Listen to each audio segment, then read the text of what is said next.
Welcome back to yet another episode of not the Royal Roundtable, not the Sabre Roundtable. The Roundtable era is over. It's over. It's done. It's in the past. Welcome back to another episode of the Sabre Report podcast. Really is the end of an era. Are we done rebranding yet, or are we gonna switch up again in another year? Do we have a streak going technically? Or no? I was Did we thinking rebrand anything last year? I forget. we didn't, but I was thinking this in my head. When we were the Royal Report, they had that good 2022-23 season. Then we rebranded, and then it's been downhill the last two seasons. So maybe this will bring brand synergy back, and they will finally break the drought next season. That's my prediction. Well, we said in the chat, we're no longer affiliated with BST. We're no longer the Royal Report. We don't have a roundtable anymore. We've got a new platform that we're recording on. It's a lot of change. And the next thing, what's next? The drought's going to end. It's simple as that. Are we not affiliated with BST anymore? No, we don't want to be what's going on affiliated over with there. those That's bums. fair. They're currently in their draft bunker right now, so Yeah, they're hunkering down. They're getting It's ready tough. for a big Thursday. tough to get into contact with them to figure out stuff. Ryan Hagan is a busy man. He's got his inbox is full right now. I commend them, man. Those Biggie Board episodes are huge. Mhm. I don't think we could ever pull off something like that for the NHL.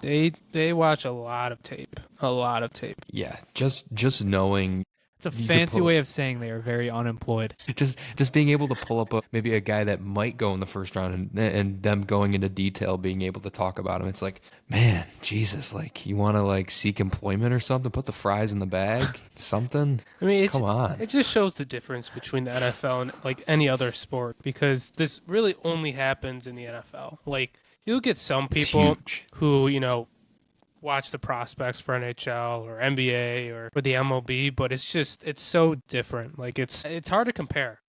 Cuz like if we were a Bills podcast, I'm sure we'd be watching tape. Like genuinely, I'm sure we would be. But it's different in the NHL. I mean, I'll tell you what. If we get a top 3 pick and we win the lottery, I will be watching hours of tape on Michael Misa. I'll tell you that. No, I know. I completely agree with what you're saying, but yeah, it's kind of crazy how the NFL is the only league that it's any player you pick in the draft, you're not sending them to the minors, you're not sending them overseas, they're not playing in the G League, the AHL, the Half of them have play ball degrees. team.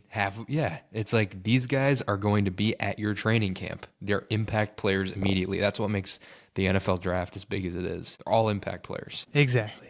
Instead of Biggie Boards and draft talk, we got much more fun stuff to talk about. That we had a little bit of a test run last night, but I only say little because that recording session didn't go very well. We're in case for any of our viewers online, but honestly, even our listeners, because our audio might be like vastly improved. We're trying out some new software, and it was not a friend to JP last night at all. We couldn't really get the episode off and running without him bouncing back and forth between in the meeting, out of the meeting. So we waved the white flag. We didn't want to do this episode without him.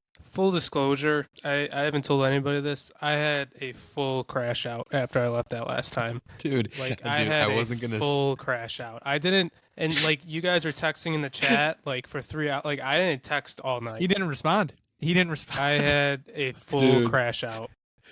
Do you want to? But we can piggyback off the draft talk. What was the first thing what was the last thing you actually did end up saying, like before you went to bed? I needed something to cool down. Like, okay, usually I'm someone who like plays, video games until late at night. Like I'll play Call of Duty. And my buddy texted me, he's like, "Are you gonna get on tonight?" And I was just like, no. I was thinking in my head, if I played, I would have broken a controller.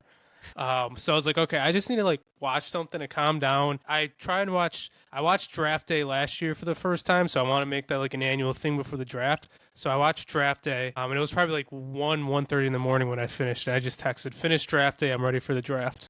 That was my first text in probably 4 hours. Dude, when we did wrap up yesterday, I'm not even lying to you. I looked at you when you were leaving, and you did genuinely look very upset. That's JP. If anyone who knows JP is very, very easygoing, and he's very even keel. The emotions don't bubble over that much. The way he was just like, all right, I'll see you guys later. And I knew he was so pissed, and that confirmed it. And that's why I'm laughing so hard right now. I crashed out. I don't know if anybody heard it in my house. Like I don't know. I didn't say some What, you kind start of things. breaking stuff or? Are you screaming at your I monitor? think You throw some weights around at the gym? I smashed the desk. I threw this thing. I threw that across the room. I think I screamed the F-bomb. I don't know if anybody heard that. I had a full-on crash out last night. That's funny stuff. He was just so amped up. He's the yapper this He was episode. excited He's got to all the talk. notes. I He's got was. all the notes. He put so much work into this episode did. that for it to just almost be ripped out of his hand, because Christian and I, we almost did it. We almost moved on. We almost yeah. did continue the episode, but it was already like 10 o'clock by that night, and Yeah. we have a feeling this is going to be a long episode. And also, yeah, like JP, I by far put the most amount of work into this one, so I did not just want to take his notes and delve into them without him being here. Yeah, I do. It would have been. Appreciate that. I do. When I saw you guys say, "Oh yeah, we're just waving the white flag," I did appreciate that. It gave me a little bit of peace. But I mean, I was rolling before Jonah asked me to share my screen, and then when I shared my screen, my computer just like blew up. Just blew up. Like literally before that, I had no issues, and then it did not work for the rest of the night. Man, it would have been just like high school and college. JP takes all the notes, and then I steal them, and I use them to either pass the exam or cheat on the exam, allegedly. And/or. And/or, yes. That's off the record. Nobody listens to this show anyways. But here we are. The Buffalo Sabres 2024-2025 season has concluded after a pretty grueling 82-game campaign that definitely tested the patience of a lot of fans. But we did make it. We're here. It's April. I'm wearing shorts for the first time since before the season probably kicked off. And it's supposed to be 75 and beautiful tomorrow. As Christian says every year annually, wouldn't it just be nice to go down to the arena in some beautiful 70-degree weather, watch a hockey game together. Leave and the sun is, you could still barely see the sun peeking out. You could walk to the game in shorts, and then you could leave at night. And it's like, man, it's a beautiful night. It's not freezing cold. It's like a type of night where there's no wind and warm. It's why like the prospect camps and like the prospect challenge are always so. It's just a good experience because you're walking there. There's no, first of all, there's no stakes, but also it's just, it's warm out. You're walking to the arena. It's like, it's a different sort of feel. And yeah, it sucks. We're here again, 14 years, and it is warm outside, and there is no walk to the arena to be found. Dude, my dad was torturing me at Easter. I was sitting down across from him eating dinner, and we were talking about the team, and he just looked at me and he goes, Christian, I'm going to tell you something right now. There's nothing better than knowing you can go. There's nothing better than a work week where there's a playoff game on Monday, there's a playoff game on Wednesday, and there's another playoff game on Friday, and you're just like thinking to yourself all day, you're like, oh, what should I do? Should I like order a pizza, or what should I just like hang out? What should we do for the game? Should we go to a bar? And I'm like, dude, stop, please. You're torturing me right now. I saw some people making the joke because Montreal had its first game that Monday night. It's like, could you imagine a Monday night playoff game on Dingus Day? Just the scenes that would be in Buffalo, New York that night. So much drunkenness, so many shenanigans. But instead, we are here, and we are going to completely dissect the end of the season and what has followed and what it could possibly mean for the future of the Sabres and what their summer could possibly look like, because there might be a lot of moving parts. There might not be. We really don't know. I mean, the season ended, let me see, they played their last game a week ago when people will be listening to this. So, we're a week past the last buzzer of the season, and we haven't got any news. Just player cleanouts, Kevyn Adams and Lindy Ruff presser, and that's really it.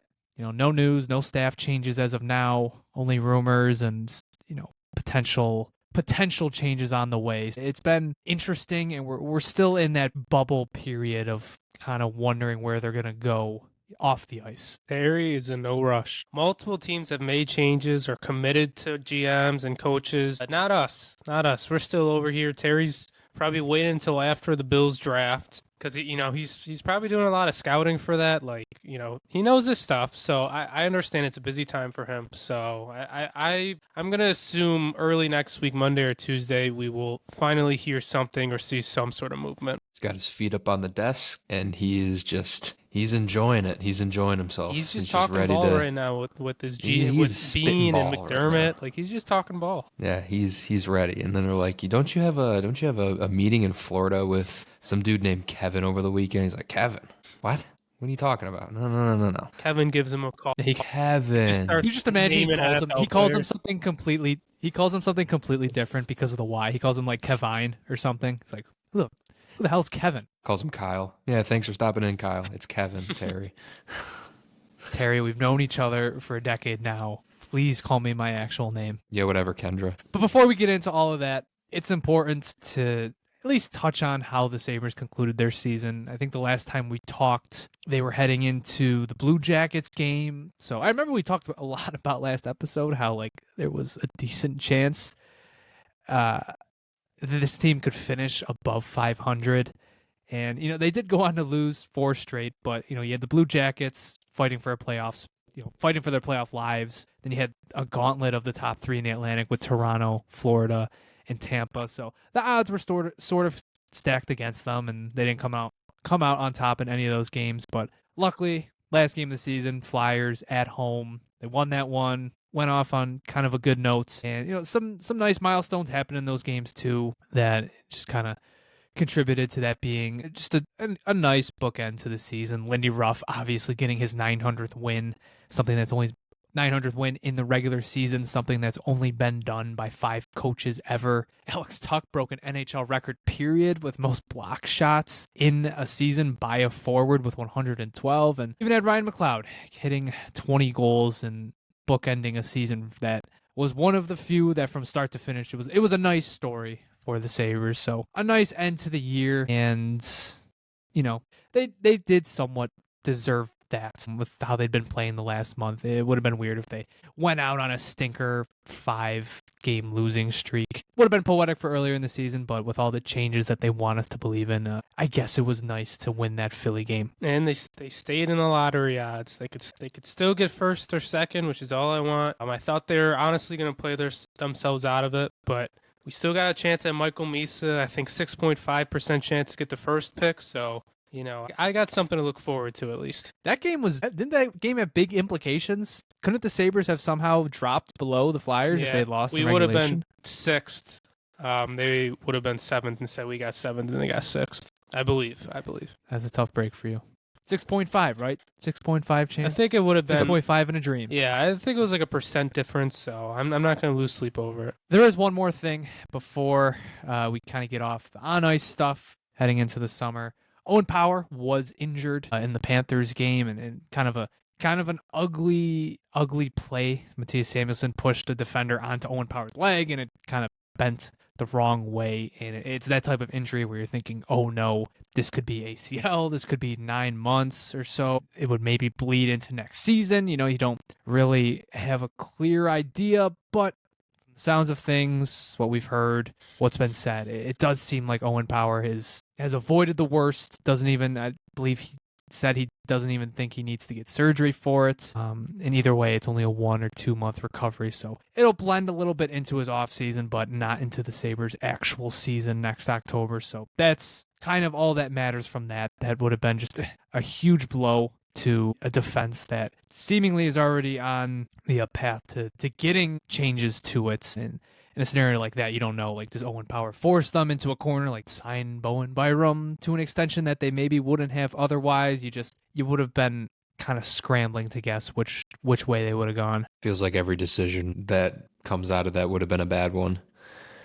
I'm not a big fan of signing Bowen Byram to a major deal with a long term. So the fact that this is only a 2-month injury puts my nerves at ease. So it's the defense obviously still needs to be reworked a ton, but Owen Power not being out for the entire next season really does help. So with that out of the way, the Buffalo Sabres finished with a record 36, 39, and 7. Not last in the Atlantic. Boston Bruins did take that honor from them this season, which is kind of crazy given where that team was at points this season compared to the Sabres.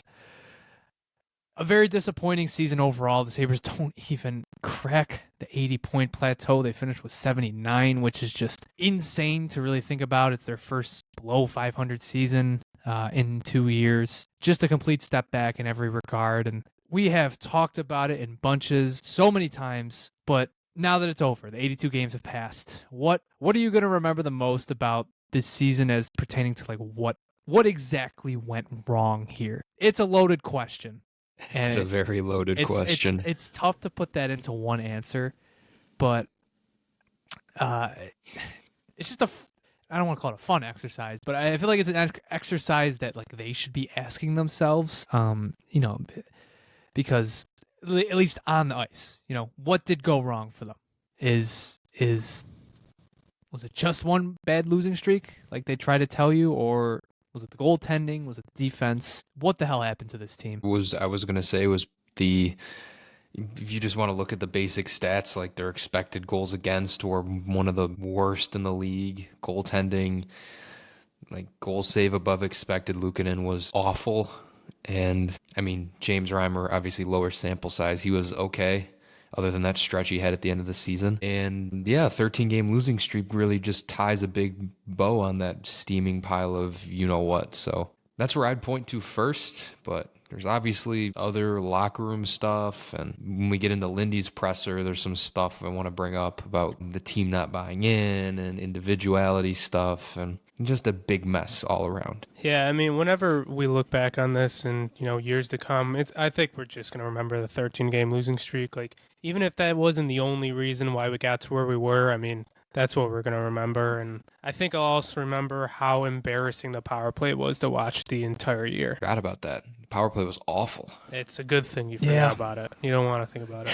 That's what they want. They want you to forget about that. Yeah, this season really just was. It was another reminder of just kind of where they stand in terms of like just how far they still have to go. And it was a reminder of, unless the guy in charge starts changing how the organization is shaped and really allows them to like create not just an organization, not just a roster, but just a product that can actually be a winning product on the ice, then this team, it can only go so far, and by so far, not very far given how this year went. I mean, we're going to get into it a lot. Terry Pegula is really, it just so much of this season stems from him. Cut corners, even decisions that Kevyn Adams made or even didn't made, like such as during that 13-game losing streak, how Kevyn Adams described how like he might treat that differently now, and he didn't want to make a bold move then, or like he could have clearly used some guidance, and he just did not have that alongside him, because at the end of the day, it's still him by himself, and it's why as of today, you're talking about, is he going to move up? And as in by move up, basically just step away from the GM position, and rather than be hands-on, just be a guiding hand. It's all one big trickle-down effect, and I think that's what this season is for me. It's just one reminder of just how a rotten-to-the-core ownership can really, eventually affect your team, because there's so much minutia. What exactly is wrong with the team, the goaltending, the defense, whatever. For me, it starts upstairs, and in 14 years is just the summation of everything that is wrong with this organization.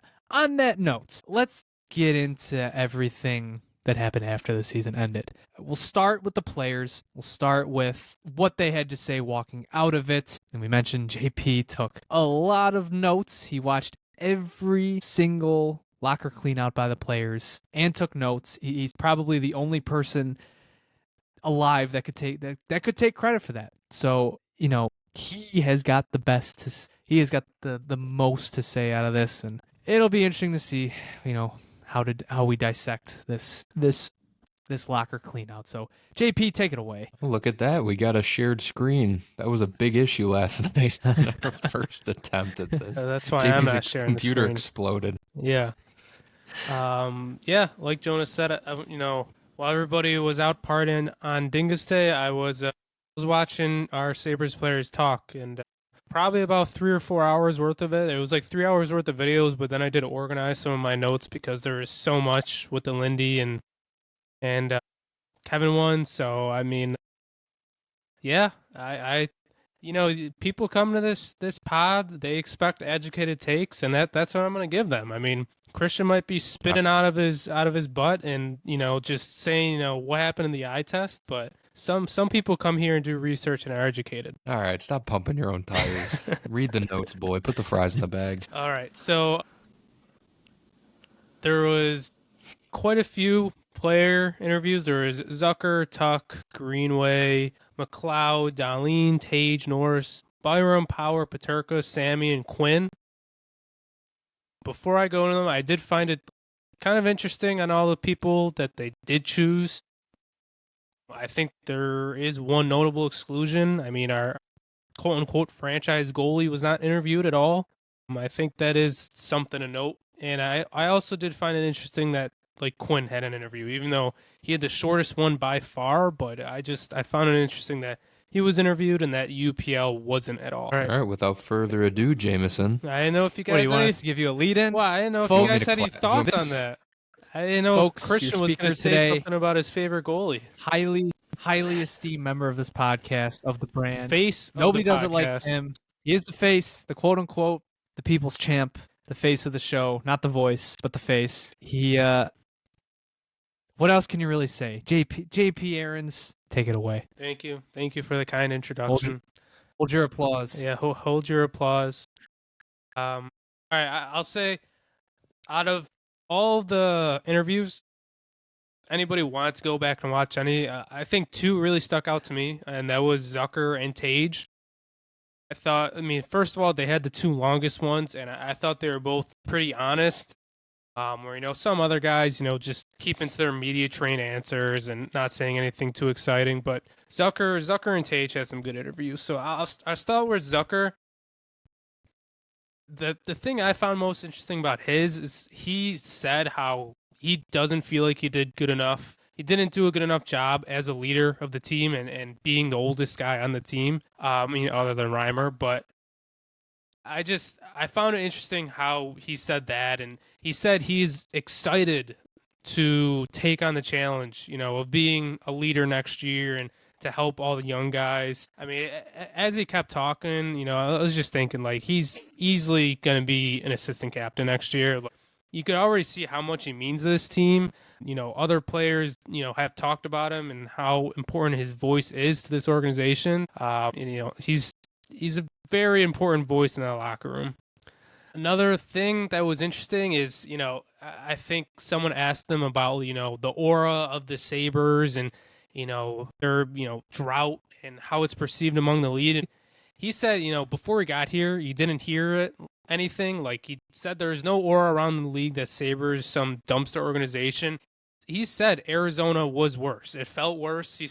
He said, no shade to Arizona. I love my time there, but we were playing in a college arena and we couldn't even sell it out sometimes.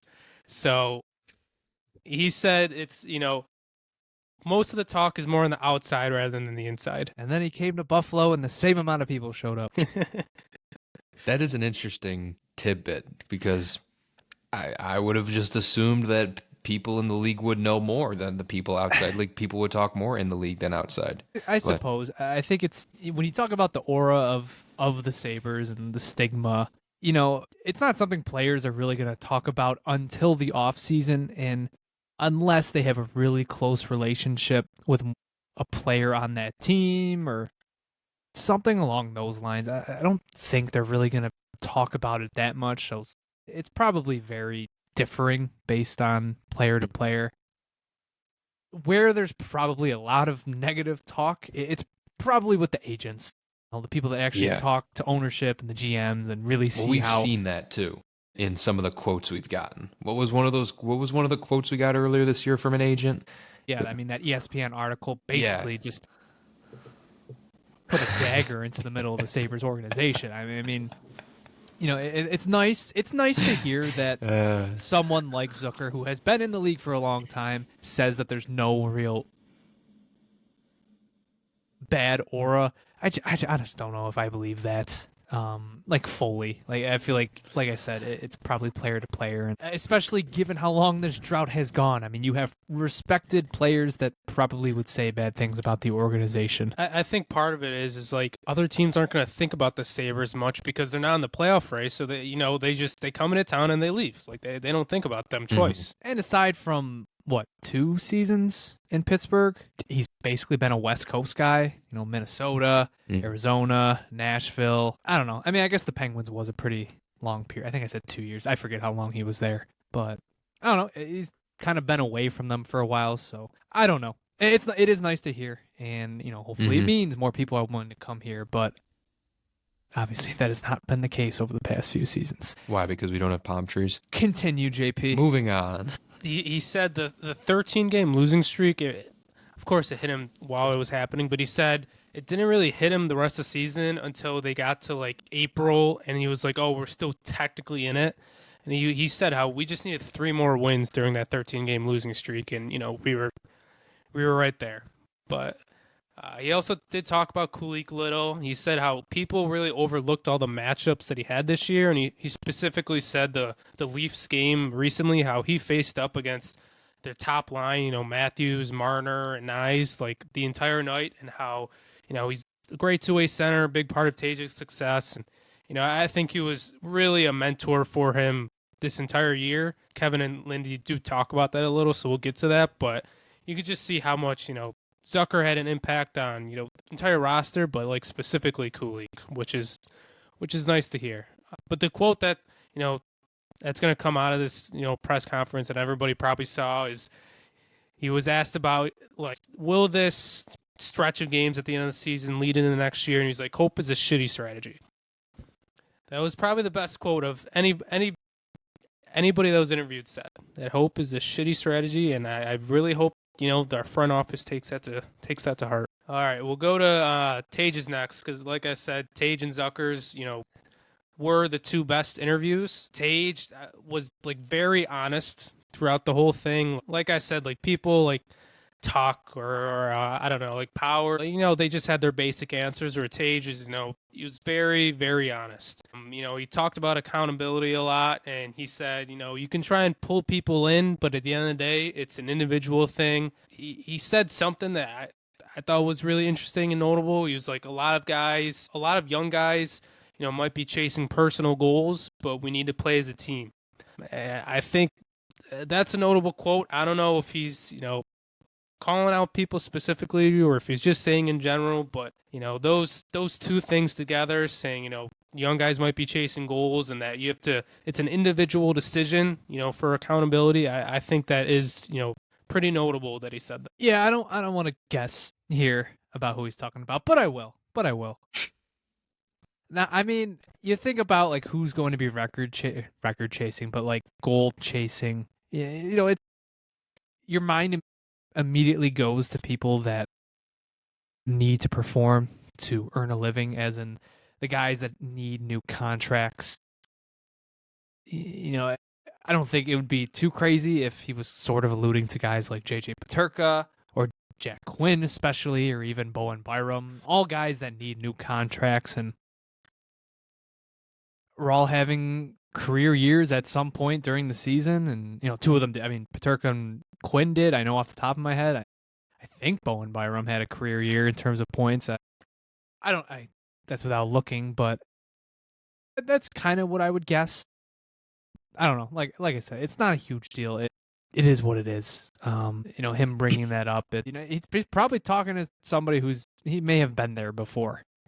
Yeah, my mind immediately went to JJ Peterka, just because we know that like rumors were swirling about him not being happy that he didn't get paid, and that they weren't discussing contracts with him, and the body language thing was always an issue with him, and it still is. I think that's something he got into in his press conference, but that's who I'm going to assume he was talking about. Again, this is not confirmed or not. This is my guess. This is my educated guess. It would be him. Yeah, I would agree with you there. What else did he say? He said how there was a lot more maturity in their game towards the end of the season, and that's why he thinks they were playing better. As if it's a surprise or not, he said there was a lot of negativity during that losing stretch. I think there's another player or 2 Really? who were asked about it, and they were like, oh, no, it didn't really weigh on us. Where Tage was like, yeah, no, there was negativity going on in the locker room. 13 game? What? No, it was fine. We were cool. We figured it out, right? Okay, who said it wasn't negative? I want to know. Let's scroll through these notes. I hope JP made a note. I want to say Tuck maybe said something. I'm not sure if I took note of it, because I didn't find it notable. Idiots. Do Yeah. you think they're all like holding hands, singing songs before they go on the ice? No. I would hope it was miserable. Well, and I think some Then of it, again, they were in good spirits after the Terry quote unquote meeting. well, I think some of it too was just how quite a few players alluded to how they were playing fine during the stretch. They just weren't getting wins. He was just very honest in his interview. He also said how they've been working on being open with each other, being willing to take criticism and to give it. And I'm sure everybody saw the clip going around of him saying, Tage and Donleen, we give it to each other the most, which is it's nice to hear. I think the two best players on your team, the two of your captains, going at each other and holding each other to a high standard.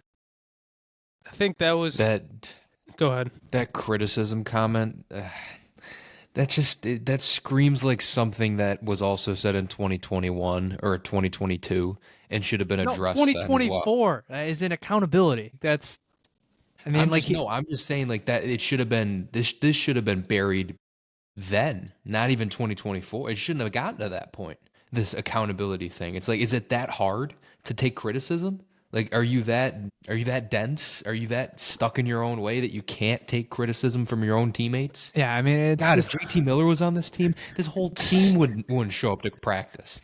The arena would burn down. I don't think the Sabres have a bad locker room whatsoever. It's certainly not like it was however many years ago when, towards the end of the Eichel era and whatnot.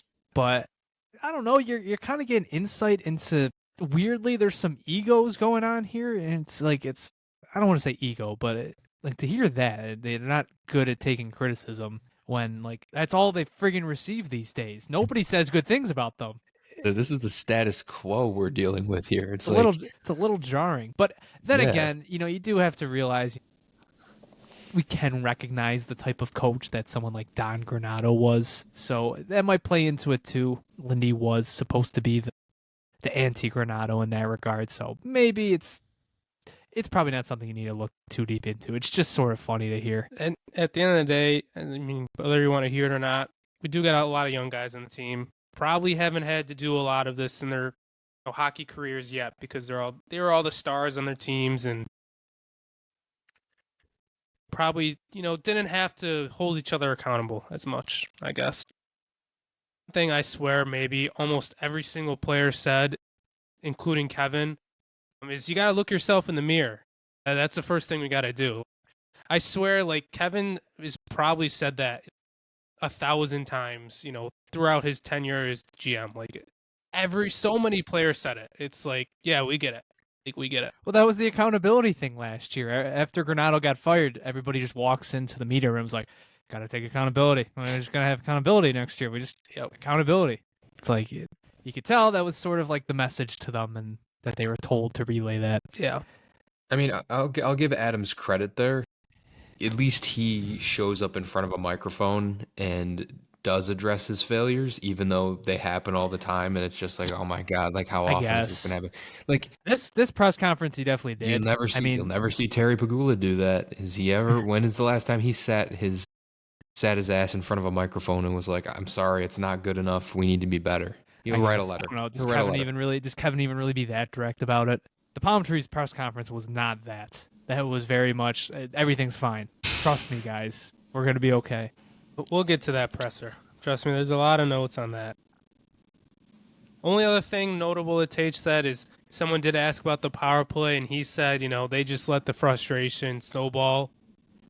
He said every time they were going out on the ice, they were thinking about it and not messing up, and how they were fighting an uphill battle, and they were trying to do too much, and it was clearly in their heads, and I understand why, because their power play sucked the entire year. So I'll start going through some of the other ones. They should be a little quicker, not as much notability throughout a lot of them, a lot of basic answers. Go to Tucks. I forgot to say for Tage and Tuck just looked very dejected up there. And like I get it, like they missed the playoffs, and I wouldn't expect them to be happy, but it's like they were visibly, upset and dejected, where some of the other guys weren't as much. I mean, Paterka was literally like joking up there, and even Zucker, really positive attitude. Where like Tuck and Tage, like they're down in the dumps right now. Like you could see it in their faces. So I mean that was pretty much the only thing I really took from Tuck. I mean, I took some other notes. He said he hasn't given too much He thought. was just miserable. That's the only thing he really took. He just didn't want to be there. He said, he hasn't given much thought to a contract yet. Wants to win here. It's gonna let agent do all the work. Said how he thought he had a good year, but he wants to have a great year next year. He also said, all the young guys are going to be a year older next year, so they're going to be gaining experience. That's the spirit. Yep. If we go to Greenway, same thing. Not really much to say. He's a funny guy. You could just tell, like, with a lot of the questions, like, he was, like, eyeing up the reporters, and, like, his facial expressions were kind of funny. Like, you could tell he's a character. Really, the only notable thing he talked about was his injury.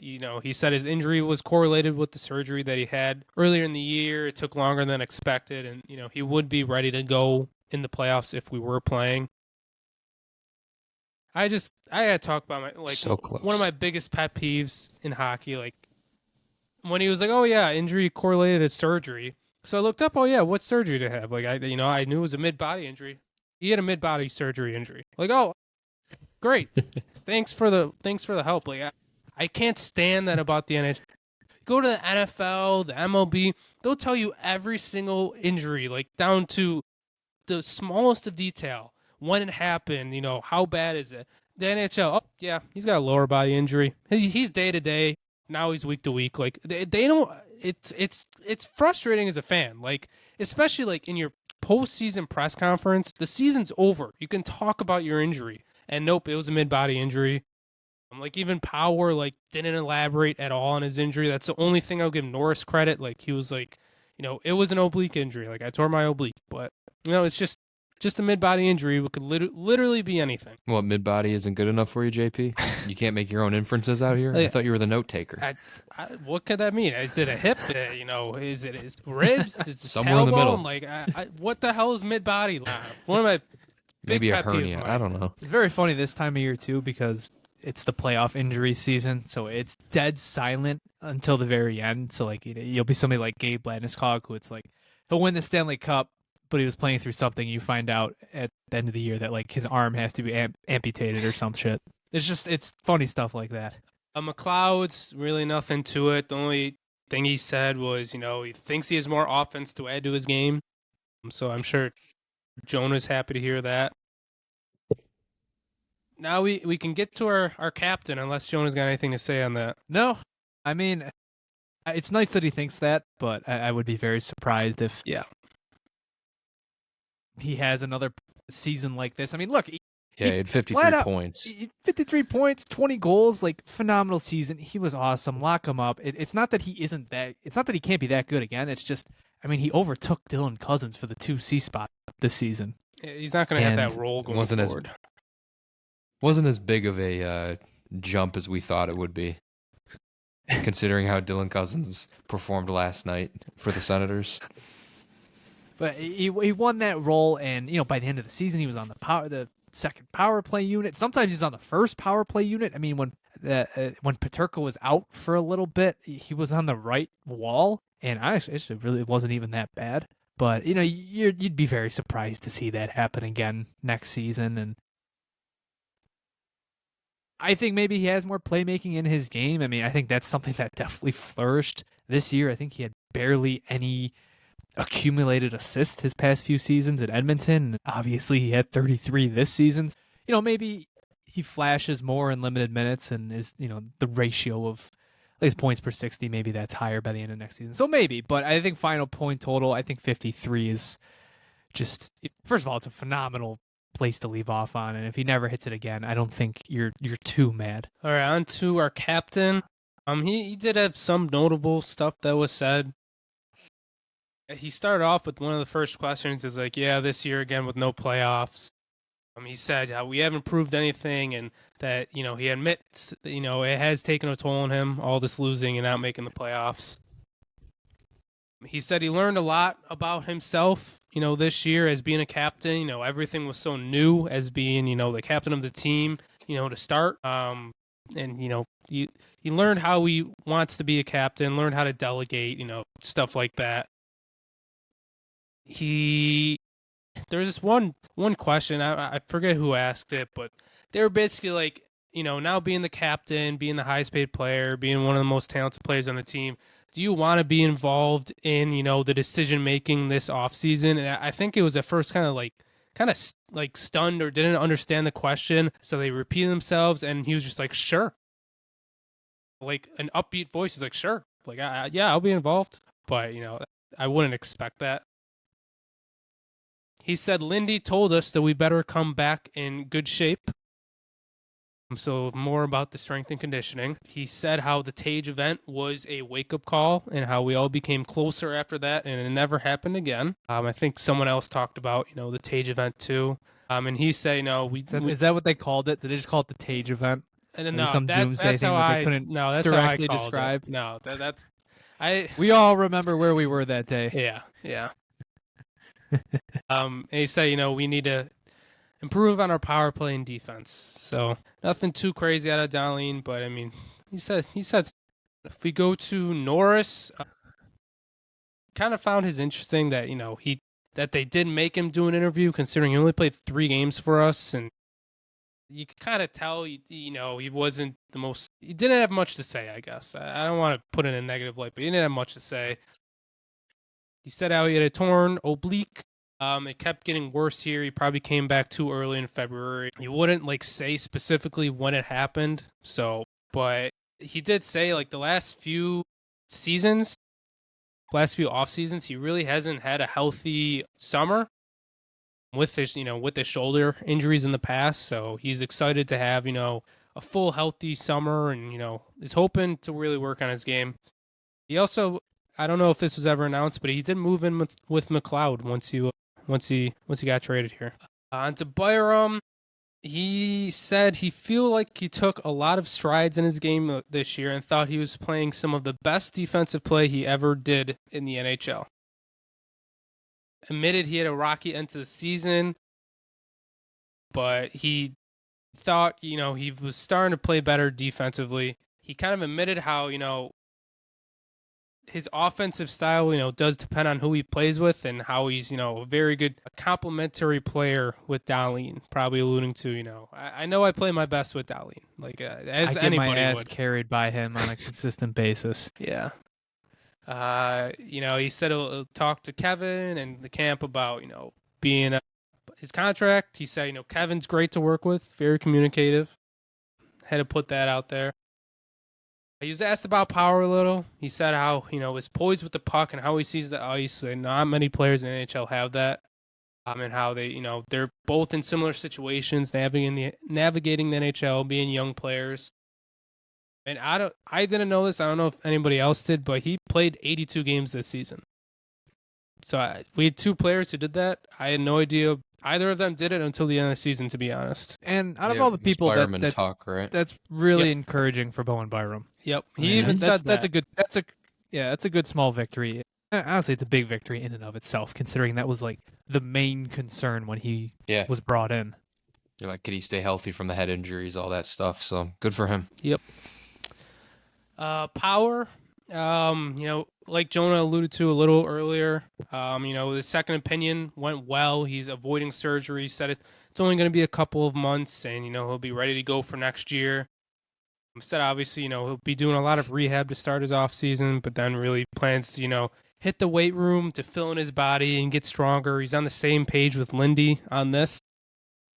And he was asked specifically, about the power play and what he can do to improve it. He said, his shot. I want to be able to, capitalize on opportunities more that I get. So, the clear message to Power, as it should be, as anybody knows, is, he's got to get stronger this offseason. Paterka, said how, he's trusting his game a lot more. It was exciting to play under Lindy, for the first year. He admits they were very, disconnected at the start of the season compared to the end. He admits he's trying to be better with his body language. He knows, that sometimes it's not the best, but he said how it doesn't creep into his game, but that he's going to try and be more positive after shifts.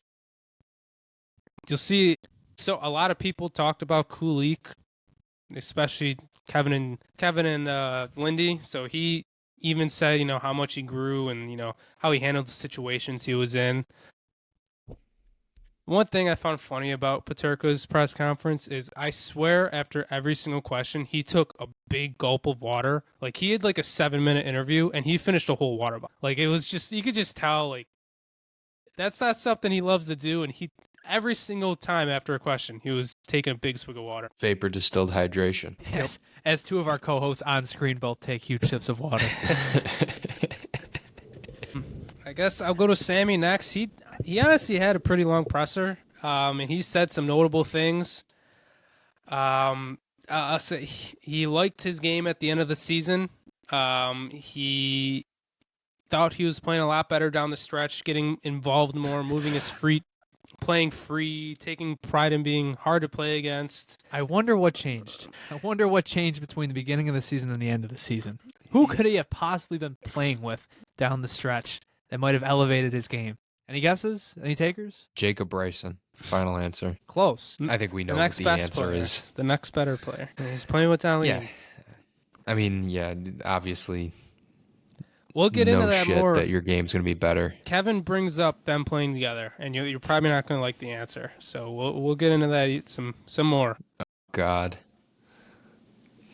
I think the most notable thing he said, and I think if anybody wanted to just catch a small tidbit of this press conference, he said how the adjustment period under Lindy took a lot longer than anyone thought. He said, that's on us, but it took a lot longer than they thought. It was a lot different style than they had in the past. There was a big adjustment in how, it was learning how to play under Lindy, his style, learning how he gets his point across and stuff like that. Obviously, Lance Lazowski came out with, an article kind of, I guess vocalizing that even more. So I guess we know why, early in the season, they had a big disconnect.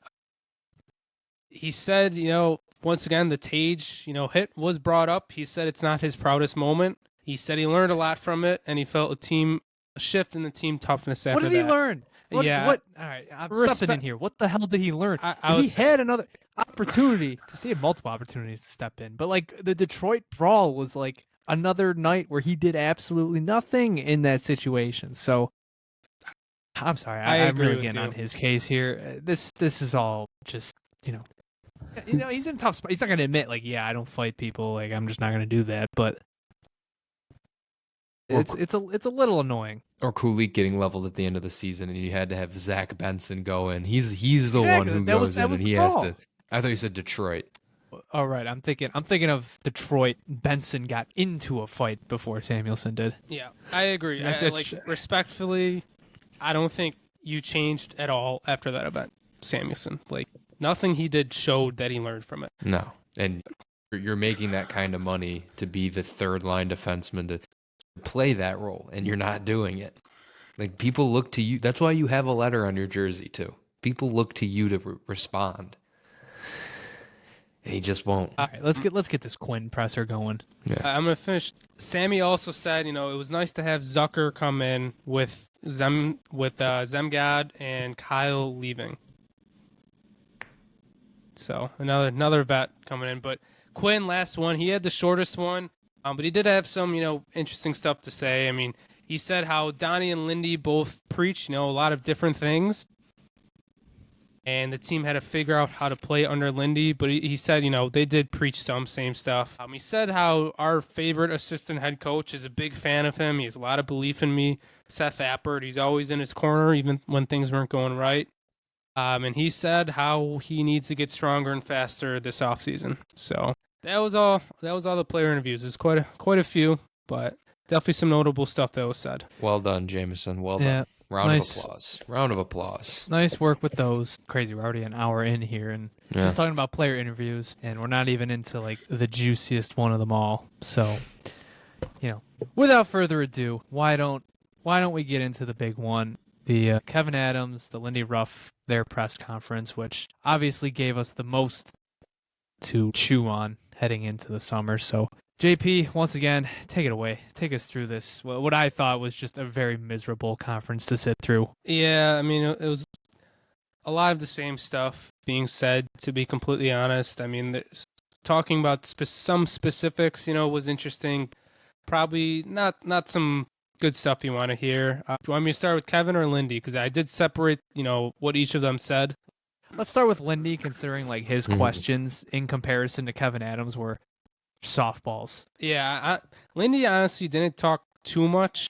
I mean, considering he was up there, like I think he even butted into, He shouldn't have even been there. Yeah, it was interesting that it joined one. I'm surprised they weren't fielding questions from Pete Gwelly too. Yeah, I mean, I took a lot of notes, so I tried to, conjoin all of this into, more, summarized answers. Lindy, overall, he's angry with himself. They didn't get the job done. They didn't start well and were very inconsistent. He admitted, they had a lot of trouble with adversity early in the season, which obviously we knew. And he said at the end of the year, we had terrific and consistent goaltending and we were scoring more. That's, to be fair, coaches really never go at goalies or make any sly comments. Usually they're saying, it's the play in front of them, which, trust me, Lindy and Kevyn both said multiple times throughout this press conference. But he said part of the reason we were playing better is we had some consistent goaltending. Once again, adjustment was talked about. He said, he got to know the players a lot better as the season went on. They had a lot of honest conversations, had a lot of demanding practices, and he kept just telling them, we got to move on. We got to move on, go on to the next game. On to the culture. He said there was various instances where he and the group were disappointed in how, some of the reactions to certain moments happened. He said how, obviously we did not respond to some big culture moments. What happened? Did I miss something? It's actually kind of funny because he defended the Tage hit at the time. I mean, I know he was protecting his guys, but just funny to hear that now. Yeah. On his special teams, he said how we made several system-wide changes for the power play specifically. Motion helped at the end of the year. No shit. We've been saying that for years. And he said how puck management was an issue for the power play. And for the penalty kill, he said there was a lot of moments where we had the puck on our stick, but we weren't able to clear it out of the zone. They missed Greenway a lot when he went out. And he said how, we broke in some younger guys, alluding to probably Benson on the penalty kill a lot. So hopefully, knowing how bad the power play is, hopefully there's some changes, but we'll see. Yep. Year number 3 of identifying that it's an issue going into the offseason. Let's see if the 4th time is the charm. Maybe they actually correct it this time.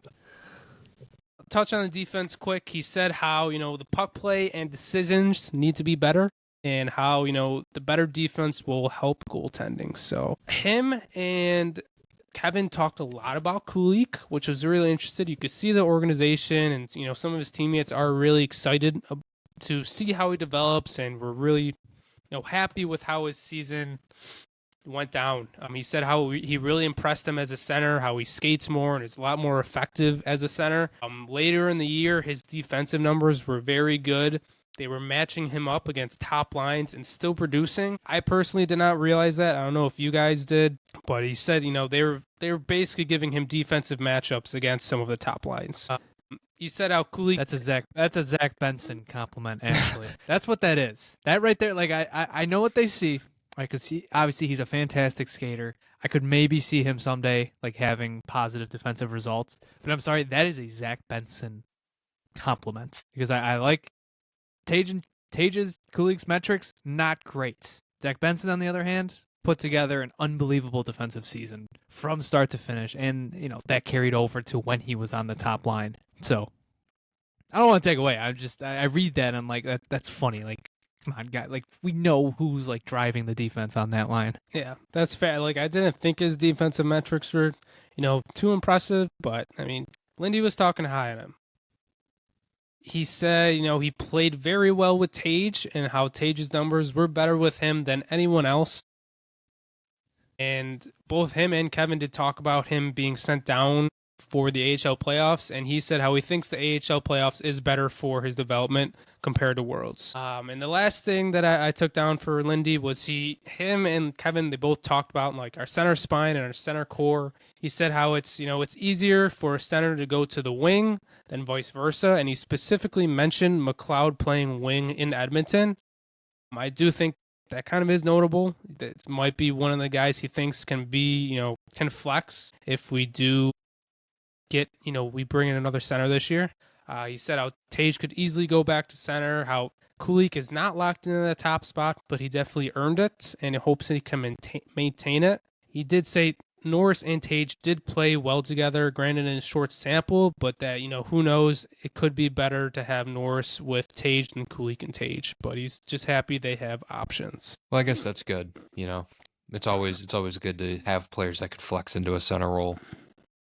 Because like we saw during the season, you fall in and out of favor a little bit. And if you have a better option to go to at a certain point in time and it works, then it's great. That was pretty much it from Lindy. All right, let's get into the juicy stuff. Should we Here we go. 1 hour and 4 minutes in. Let's rip the Band-Aid off here. Yeah, let's get to Kevyn. There's quite a bit. You could jump in whenever you want, but I'll start going through it. First question was asked about. He was about the staff changes. He said Lindy and Kevyn really hadn't had a sit down together yet, which makes sense because they were having other player exit meetings and everything. And he said we will have a meeting with Terry soon. Obviously, that did not happen this week. Probably not going to happen tomorrow or Friday. So we're probably looking into next week. But that was pretty much the only thing talked about as staff changes. Like, it wasn't pressed about assistant coaches or front office changes.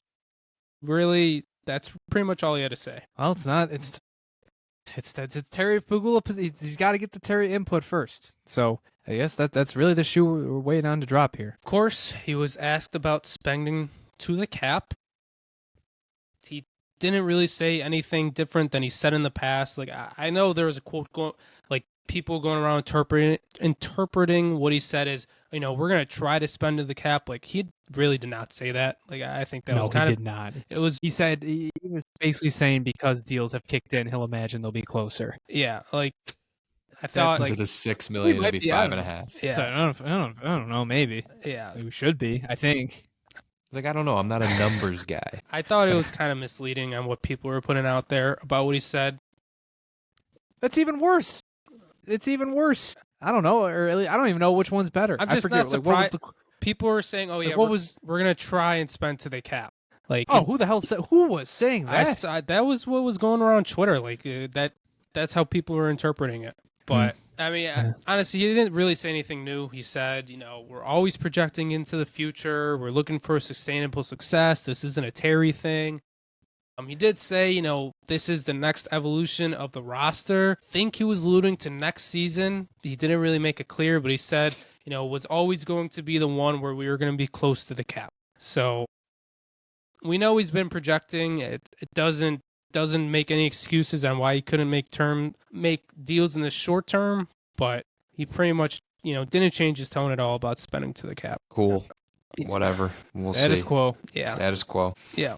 He was asked about the core specifically, and basically, are you going to make more changes? Is this your core? And I will say he was very non-committal. Like, he didn't really commit to anybody. He said, I think we have the guys to win, but I'll make whatever changes are necessary. So, sure you will. Cool. All right. Next note. He's on a roll. I think more core changes. Drink. But he talked about veterans. They keep things in perspective. They need a balance. Some young players have been in the league for a while now, specifically stating power.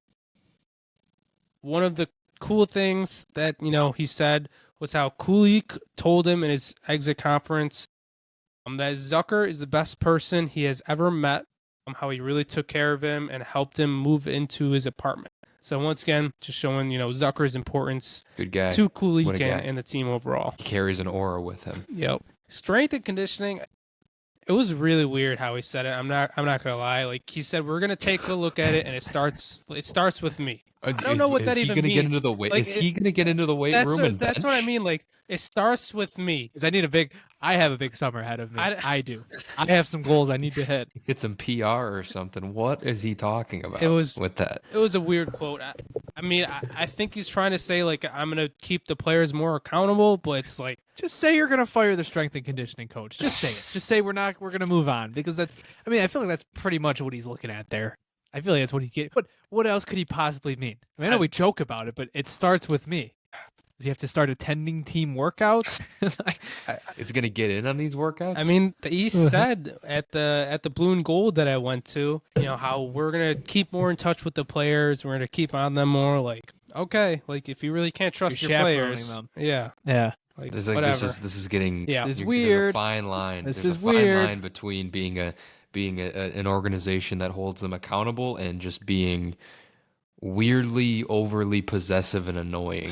Like I thought the Because strength. it shouldn't be this much of an issue. I thought the conditioning stuff would just be sort of like a off-season like tagline, but like they're actually like checking in with players throughout the summer. Like I don't know, It's a point of it's emphasis. just kind of weird. Yeah. If you can't trust them, why are they on your roster? Special teams, he said we obviously need to be better, and he said we have the guys here to do it. He was asked about what he's going to watch in the playoffs. He said he's going to watch to see how teams defend well and how high-skill teams get to the middle of the ice and get to the net for greasy goals. We are in year 5 of this man being a general manager. What are we looking at here in the playoffs? That's such a terrible answer, man. Oh my god. Year 5. Can't he just say he's not going to watch? Or like, I'm just going to scout certain players, or just like, I'm going to see how these teams defend. I'm going to see how they get to the middle of the ice and how they I'm going to see score how goals. this game is played. How do because these- I am curious. He's got a notebook. Like, how would these guys?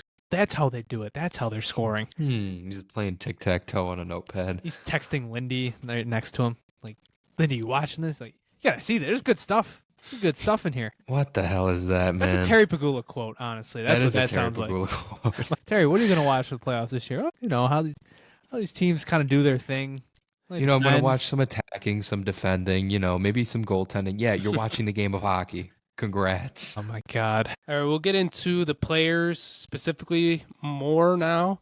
It's about Dahlin as a captain. He said, he's finding his style as a captain. He had a lot of new experiences. He figured out how to delegate leadership responsibility. I think Tage talked about that, and I'm sure you lean on Zucker a lot for that too.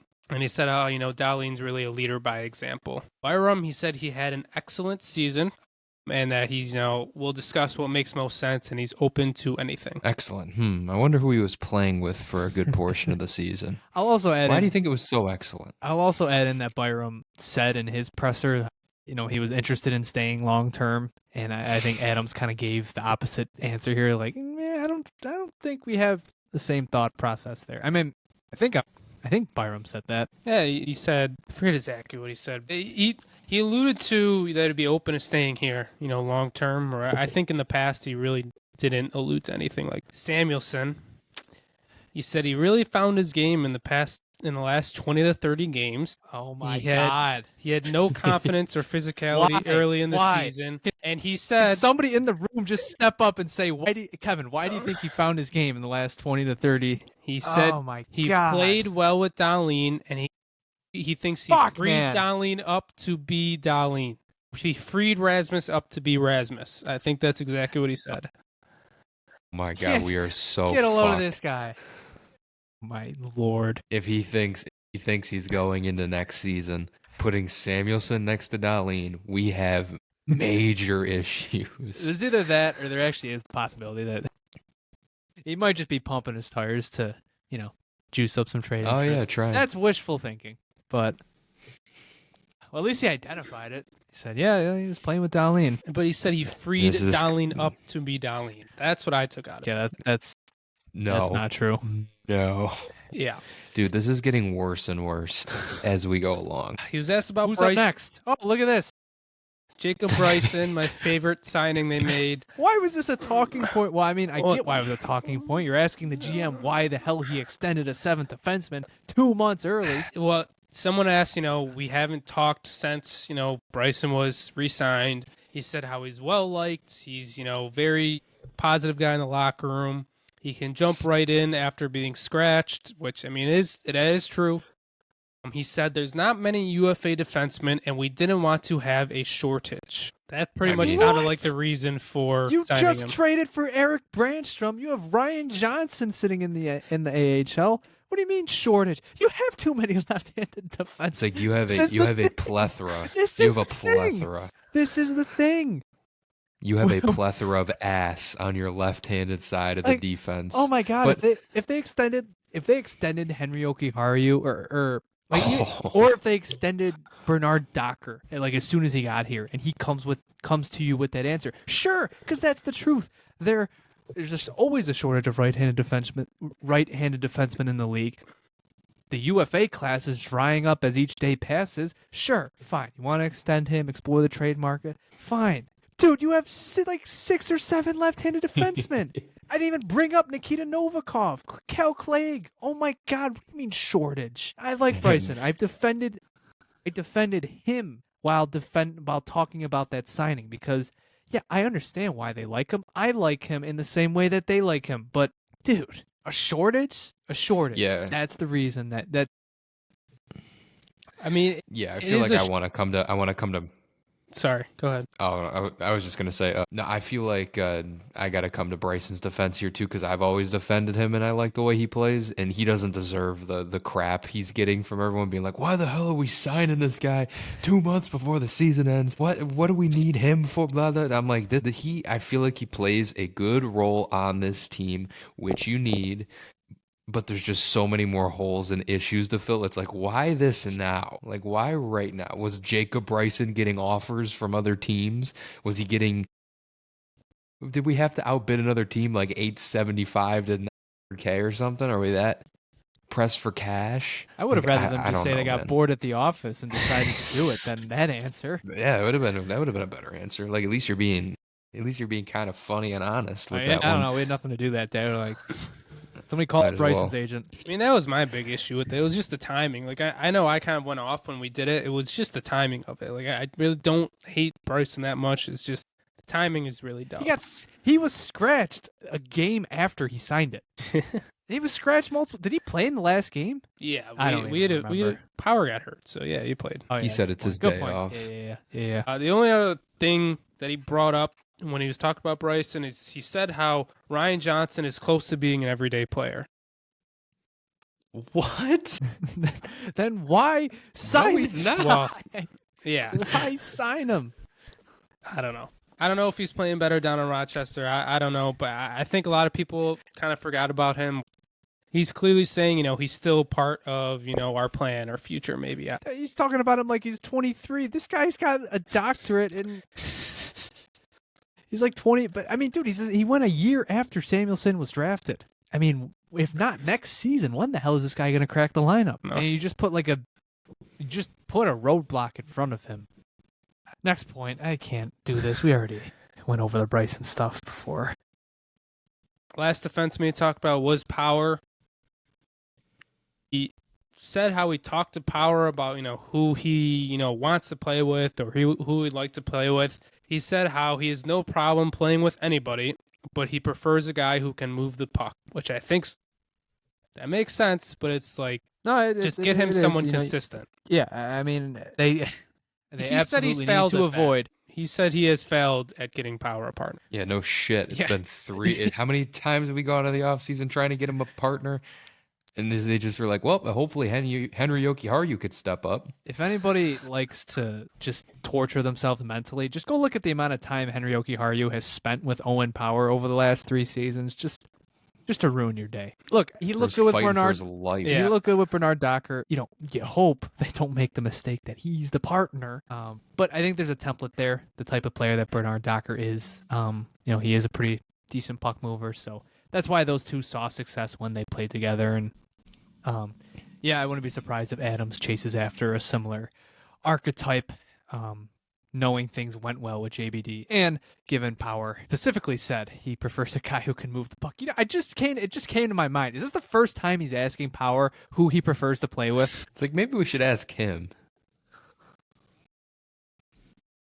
I can't, dude. I can't. This is so funny, man. This is awesome. I love these notes are here because it's just I can just stare at it and like I can picture how he said it when I listen to it, and it's funny seeing it written out again. If you want to have even more fun, I mean, these are the summarized notes. I took a lot of notes on pretty much each question, so you could read even more about think what we're they good. said. I think we're good. I'm We're an saying hour and 20 that's minutes up to in. you guys if you want to have more fun. But we'll get to the forwards. Talked about Norris. He said how they knew about the injury prior to the trade and how he re-injured it. And, this was a long-term trade. We really weren't worried about this injury for this season. On Kulik, like I said, a lot of people talked about him. He said how he is a center. He had a tremendous rookie season. He was very sound defensively. He said right after the last game of the season, him and Lindy had a conversation with him about being sent down to the Amherst, telling him, they have an opportunity to do something special down there. And Kulik was he said he was excited, for the playoff push and to be sent down. We'll touch on that in a bit. I'm not. You guys know I'm not the biggest fan of having him play there. I mean, I'm happy for Rochester. That's awesome. This is shaping up to be a really fun playoff run. Mm-hmm.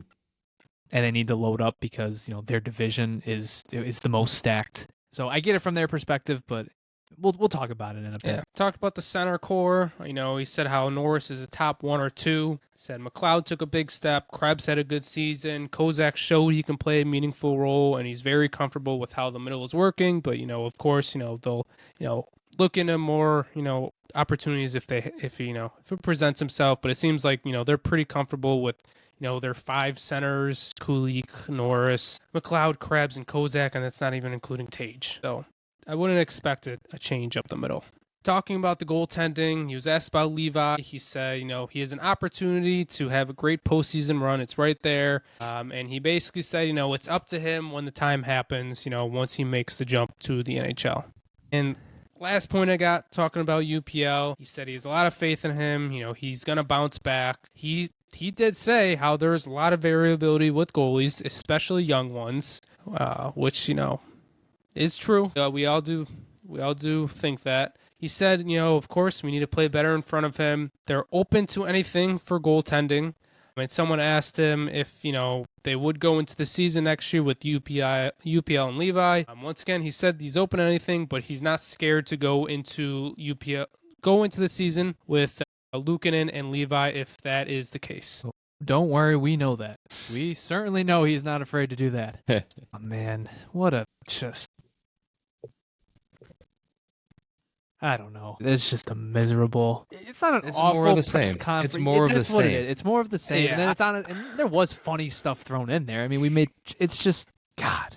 I mean, I tweeted out after the press conference ended. I mean, my optimism has probably never been lower for the summer. I mean, it's just the only optimism I have is that it's the summer and stuff happens. Like there will be changes, but it's better left in my mind that there will be changes, but it's better for my psyche not to think about what those changes could possibly be. Let's just forget about it and hope for a good surprise. Yeah, I mean, I honestly didn't think the presser was as bad as people were making it out to be. I think it's just more of the same. Like it's not really anything surprising. Which in turn makes it bad. Well, yeah, that's fair. I will say after watching, all the interviews, maybe not specifically like the Lindy or Kevyn one, but watching all the player ones, like it's giving me a little false hope for the offseason. Stop it. These guys, they want to win. They Shut want to your win. mouth. Unbelievable. You do this you are unbelievable. All right, stop it. Don't even finish that sentence. Nope. Look, where there is delusion, there is hope, and I promise you, I have a lot of delusion when it comes to this team. I said how they were going to make the playoffs during the 13-game losing streak because they were getting loser points, and I still think they're going to get Michael Misa and Mitch Marner. So, it's going to be a fun offseason. I hope so. 1% chance, 99% faith. All right, JP, pat yourself on the back. Nice work. Really nice work. You took one for the team, annotated all of the interviews to basically perfection. So nice work. Your work here is done. You could rest now. Thank you. I'll be taking a long break now. Don't count on me doing anything big coming up. Got But another I CPA will say, exam coming up. I got no plans coming up. I'm just saying, someone else can do it next time. But my voice is Starting to feel it right now. Not gonna lie, that was a lot of yapping. Good. Shut your mouth. Let the real analyst talk now. Okay, moving on. Yeah, so that presser was something. Definitely gives you a decent look at where they think they're at. But at the same time, we're still waiting for some changes to come. And we've heard over the last week or so that, they are considering changes to the front office. Friedman's brought it up multiple times. Chad Dieteminis has talked about it and alluded to how it was reminiscent of to the ascension plan he had heard last summer, where Adams would step up into a higher role and give someone else the keys.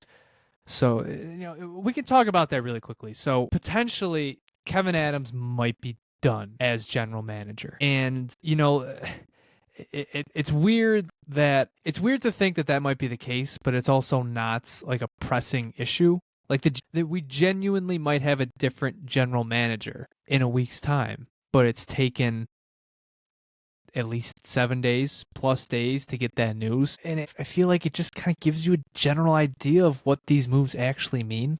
Like there's talk about, God, heaven forbid, pray for Christian. Lou Lamoriello was brought up as like maybe it's not that the Sabres were interested, it's that people around the league would not be surprised if he were to come to Buffalo. Which, by that logic, Terry doesn't listen to outsiders. That means it's not happening. Perfect. Okay. We can forget about him. Go to retirement, Lou. You deserve it. You've earned it. Is he older than Terry? He's 82. Good God. Terry's like 74. Good Lord. Yeah. What are we gonna do? Hire next? What, are we gonna hire Scotty Bowman to be the president of hockey ops next? D1? Hey, if the president of the United States is basically just an elderly off, we could do that too. How well do you think it's gonna? Would you think that would work out? Not pretty well. No, it should not be considered. Like maybe if he was like in an advisor role, maybe. Yeah, I would be okay with. I'd be fine with that. I wouldn't love it, but whatever. He's not in control of the roster. Yeah, I saw a lot of Lou Lamoriello slander today when that was brought to everybody's attention. Look, I get it. It has not been a good end to his tenure on Long Island. He committed to players he should not have committed to.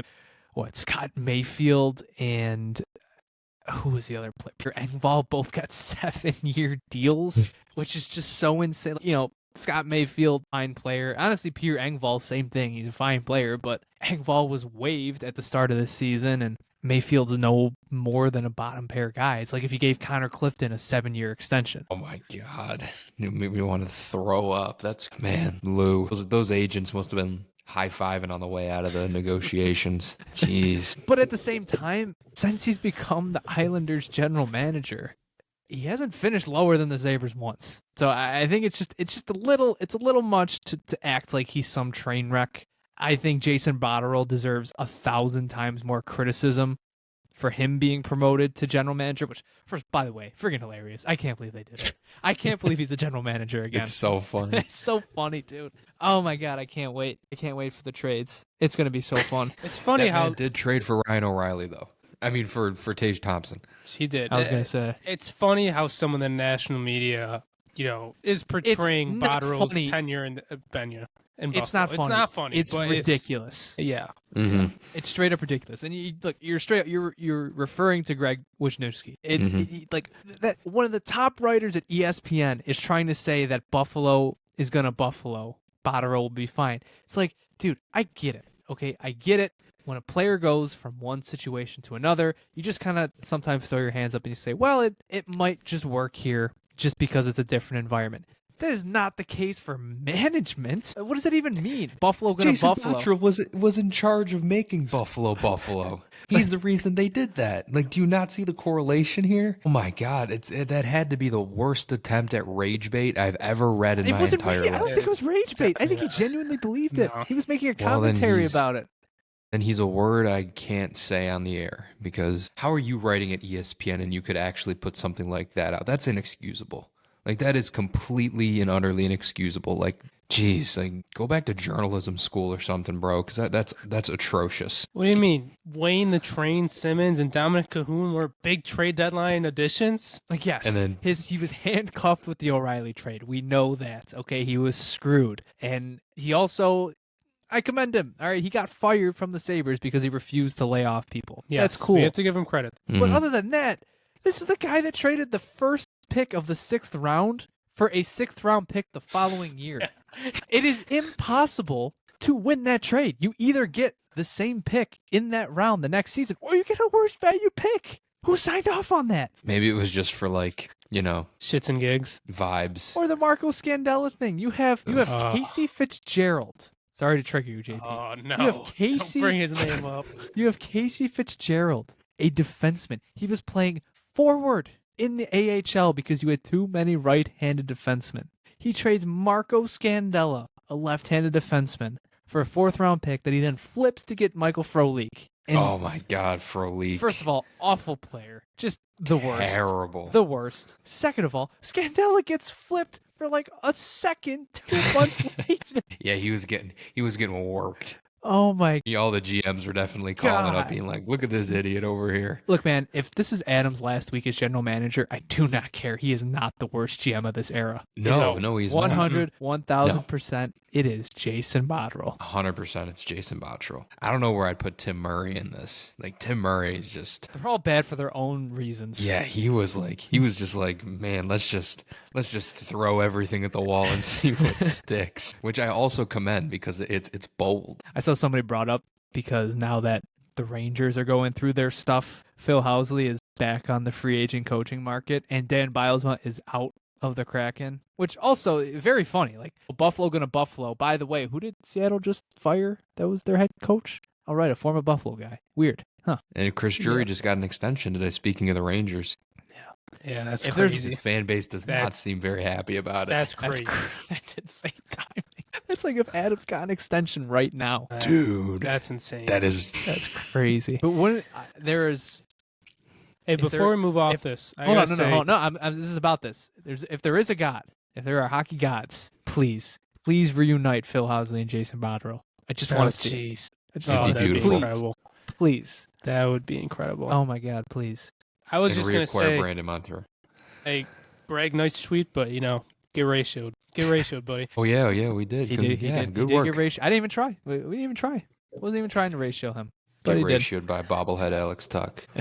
I think, bringing this back to the Sabres, my gut feeling is that Karmanos becomes the GM and Kevin moves up. That's just my gut feeling. And, if that doesn't happen, like I'm telling you, it's either Karmanos or Kevyn Adams as the next GM next year. I don't see any other scenario. So my gut feeling is it does happen and Jason Karmanos becomes their GM, which I'm fine with. I mean, he's had a lot of front office experience all around the league. He's going to get a GM job, whether it's here or somewhere else in the next year or two, probably. He was taking interviews last year. So I would be fine with that. It moves Kevin up higher and it gives, the final say to someone else. So I'm for that. What about final save? Oh, The day-to-day stuff. It's a different voice or a different vision. No matter what, I think the Sabres just could use that.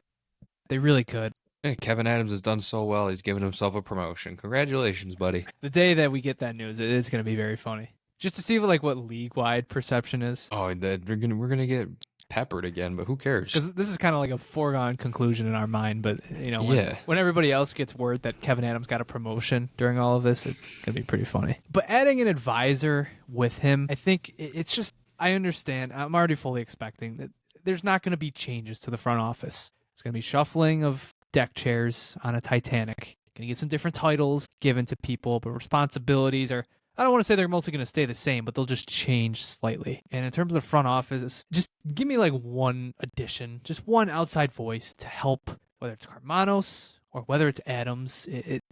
It's amazing that we are 5 years into Kevyn Adams as GM, and he has never had that. Not once. Nobody to talk to. Nobody to guide him through this process. I mean, look, yeah, there's tenured people in the organization. Karmanos, as JP said, has been in the league a very long time, has built up a decent resume, but he's never been GM. Sam Ventura is one of the best analytical minds in the league. Young guy, never has been in that GM chair. And who else is the longest tenured? Kevin Jerry Green, Gary Fortin. Kevin, this is how you need to do things.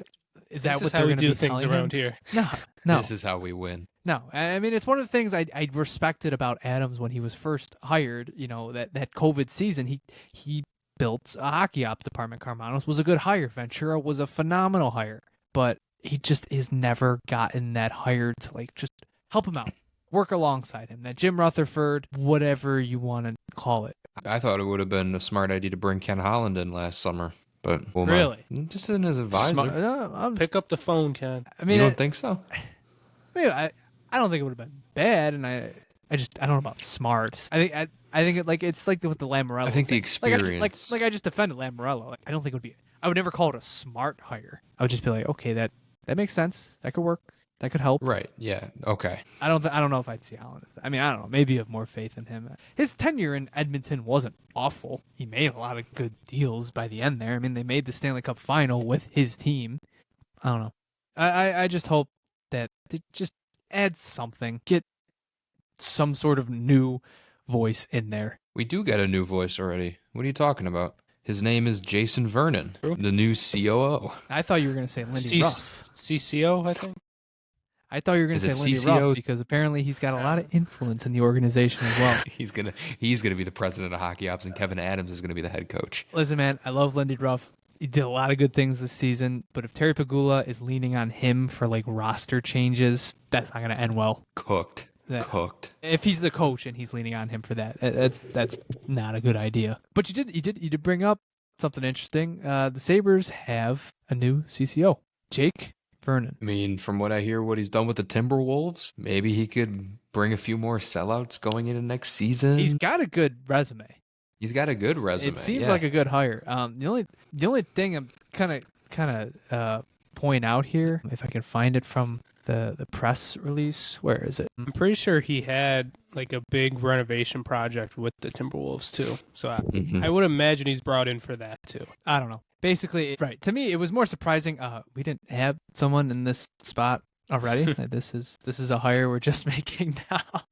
We're just noticing that the building's kind of empty. It's a great hire. It's good for him. You know, it's encouraging for the future of the arena, considering a lot of the discourse that's happened over the last few weeks. But it kind of seems like a spot that should have been filled earlier. My biggest question is, will he be involved in trade deadline talks? Will he be at that table? He better be. The percentage is positive. It is Big Bird at the boardroom meeting. It is a positive number. So I guess we'll see. But yeah, that's cool. I guess should mean interesting stuff for the arena, hopefully. We'll see. I mean, I don't know if we really want to get into the arena stuff because I think it's kind of cooled down a bit. I think, if you're the Sabres, I mean, Pete Welly straight up said that the Sabres have no desire to really move anywhere. They're in no danger of being moved anywhere. And I don't think you make a hire like this if you're not anticipating playing in KeyBank Center next season, because that was kind of the worry. That was kind of worried that the city was going to be given the lease and they weren't going to be able to pay for it. I mean, there's still no resolution on that side, but I don't know. Hopefully, I hope they figure it out. Otherwise, they might be playing games at Hockey Outlet again.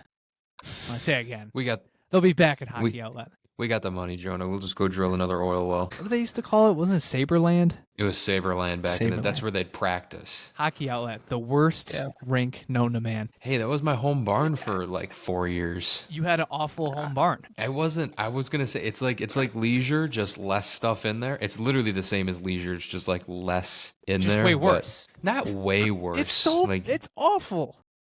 It's a terrible. I haven't been rink. there in a while, but correct me if I'm wrong. I swear I heard that Hockey Outlet closed. Am I just misremembering something? I swear, genuinely. God, I hope so. That was a pretty rough rink. I'll tell you what rink did close: Leisure, because of a gas leak. Well, it didn't At close. least Hockey Outlet isn't getting gas leaks. Well, yeah. It does look like that Hockey Outlet has lived to fight another day. It is open. Why would you get my hopes up like that? Maybe someone fed me fake news. The amount of children that are suffering these days. That was the coldest rink around. The coldest rink You're around. taller than all of the boards. Yeah. Oh yeah, the back side of the boards where it wraps around is super small. Imagine The hazard. NHL players skating around in that and hitting each other into those boards. They did. No, that's what It I'm was saying. a point in time. That's crazy. Yeah. Awful. I remember wanna leaving. Go ahead. I was just gonna say, I remember leaving Hockey Outlet the night Austin Matthews scored 4 goals on his first game. I pulled out my phone. I was like, this has got to be a mistake. 4 goals? What? It's gotta be a mistake. Can't be Just right. a random thought that came to my head. Go ahead, JP. I was just gonna say Pete Gwelly did say he doesn't know where the 200 million number came from. I think that was kind of like the big talking point of that. Yeah. Like, Where did it come Was from? it- Look at the arena, man. Look at it. That's where the number came from. He's like, I don't know where that 200 million like, I number don't- came from. It's got to be somewhere around 500 million, guys. This place is falling apart. Like, you can't act coy when you know that.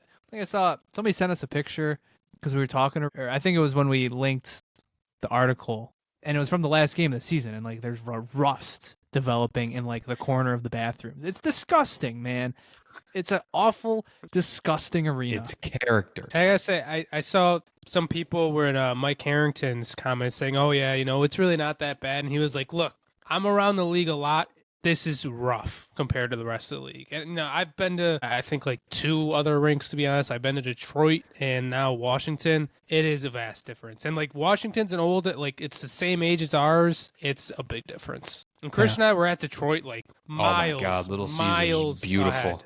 Yeah. I mean, it's brand new, obviously. Yeah. But yeah, it's insane. I mean, Nashville just announced a huge renovation. It's like $650 million completely reinvent Bridgestone, which I've been in that arena. I haven't been like on the ice, but when I was in Nashville, you can go into like kind of like how they have the Sabre store, and there's also I think there's a museum in there.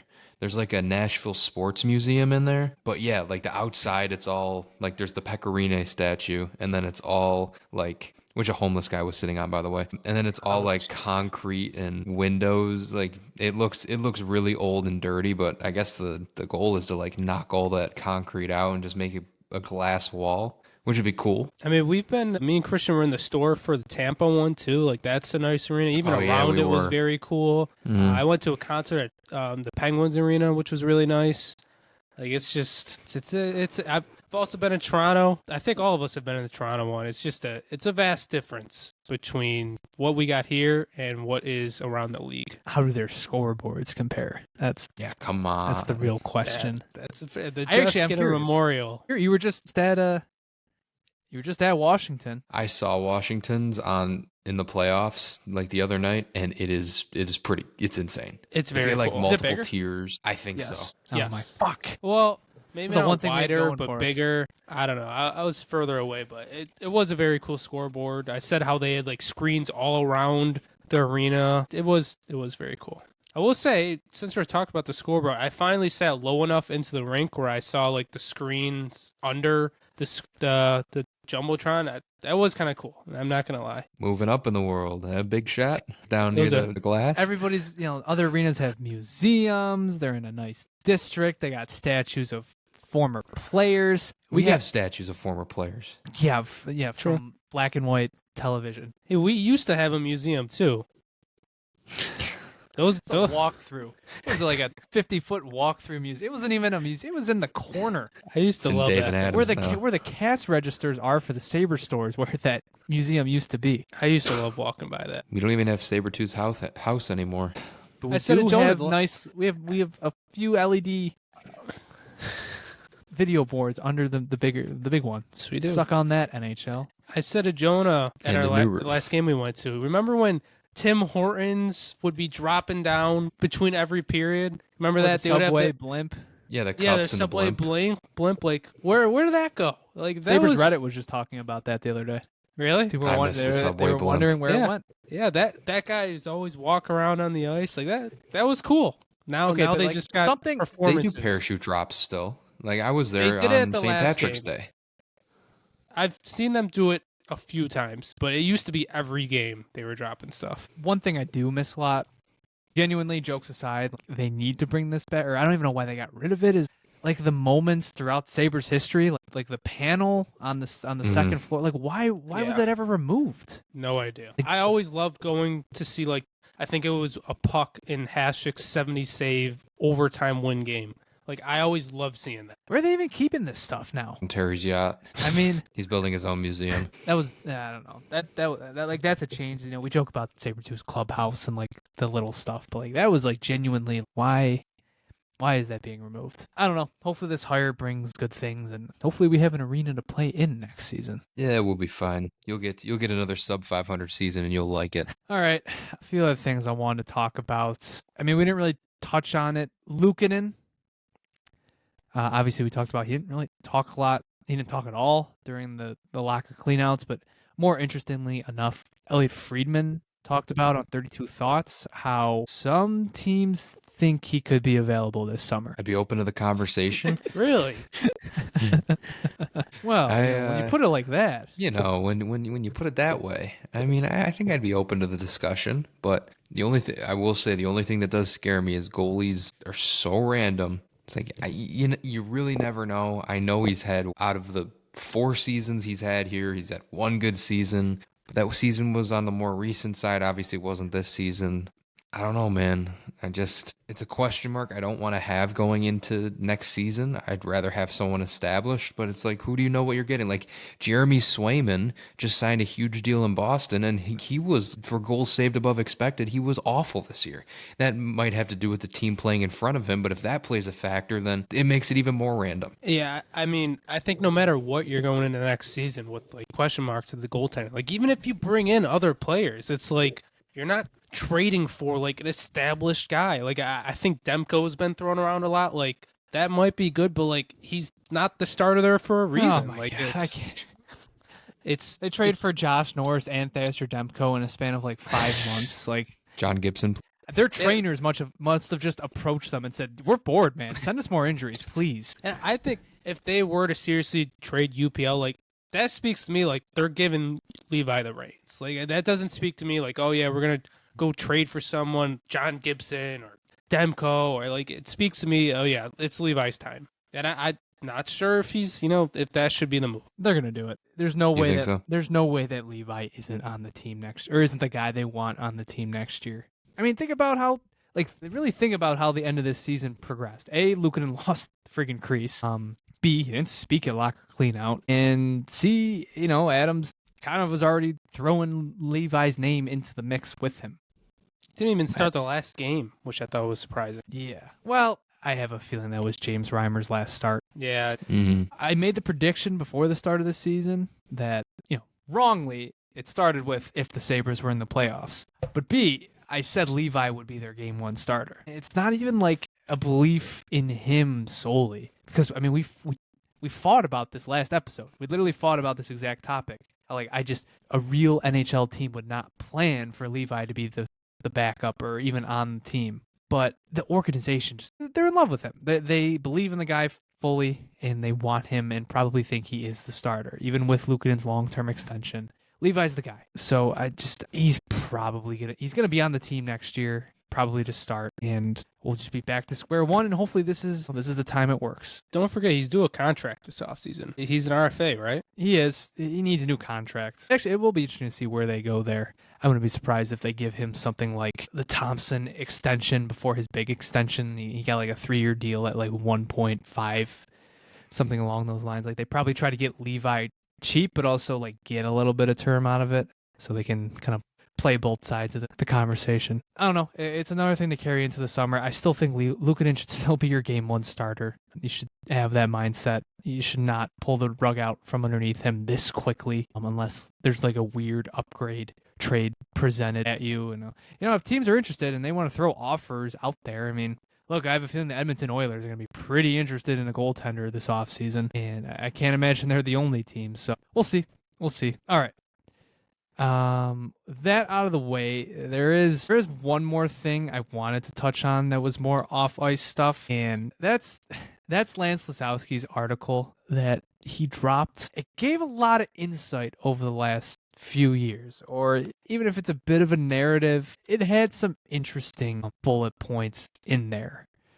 So we'll sort of we'll start with Ruff. So this, at one point in the article, Lance, and to kind of preface this, Lance's article is just it's inside the Sabres disconnect between Lindy Ruff and his players and how they work to fix it. But the disconnect itself is the juiciest part of the whole reading here.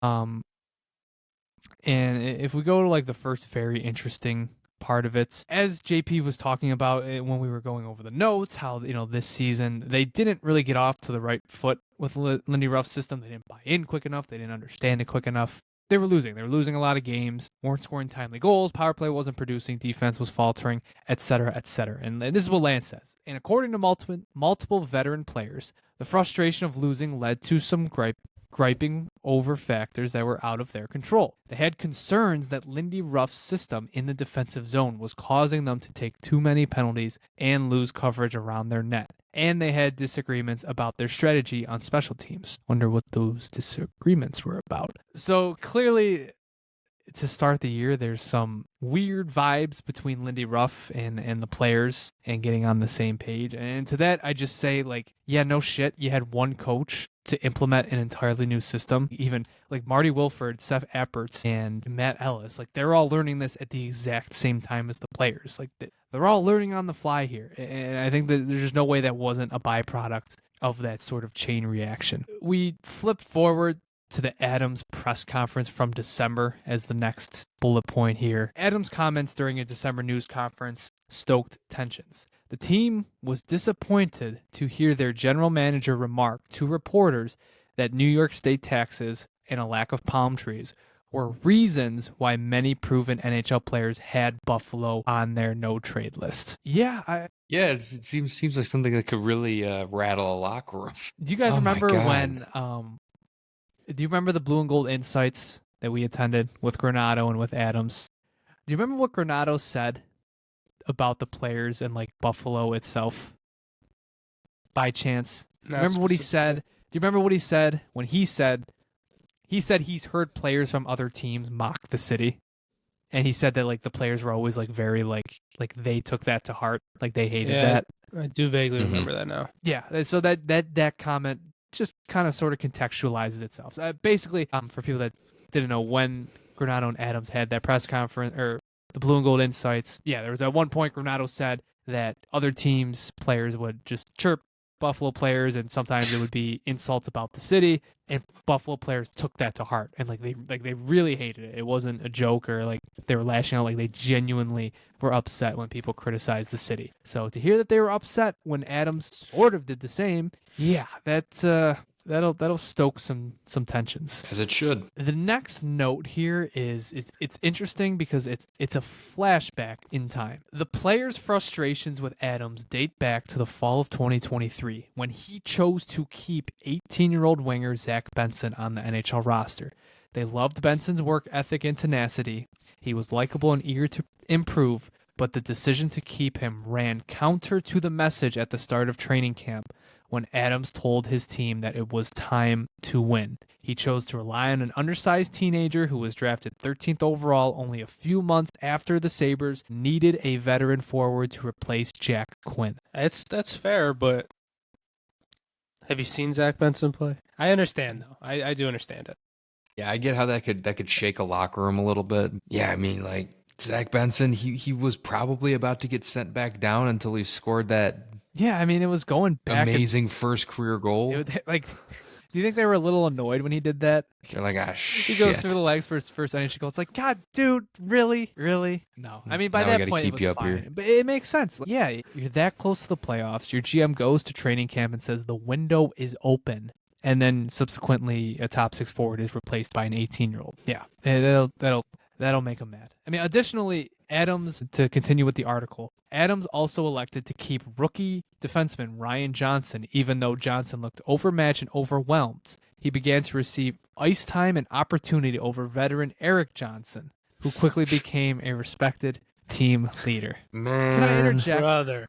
No, go right ahead, because we're about to say the same thing. Who the hell was mad that Eric Johnson was not getting more playing time? Kyle Okposo. That's my question. And Kevin, maybe just Kyle Okposo. I don't know. It's ridiculous. It's kind of obvious. You talk about these comments. Lance obviously talked to former players. Yeah, JP, you bring up a good point. Maybe the former college teammate of Eric Johnson and guy of similar age was a little mad he was getting healthy scratched. Respectfully. Whereas one other player on the roster had a burner account on Twitter that was mocking Eric Johnson the entire time.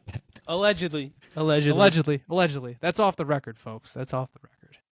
And I don't even get the Ryan Johnson comments. Like, he started off the year really well. Like, didn't he he? fought his way into the lineup. Like, I know, like, once we got into like halfway through the season, like, yeah, it started to get rough and he got sent down. But like, I thought he started off really well. Like, he earned it throughout the preseason.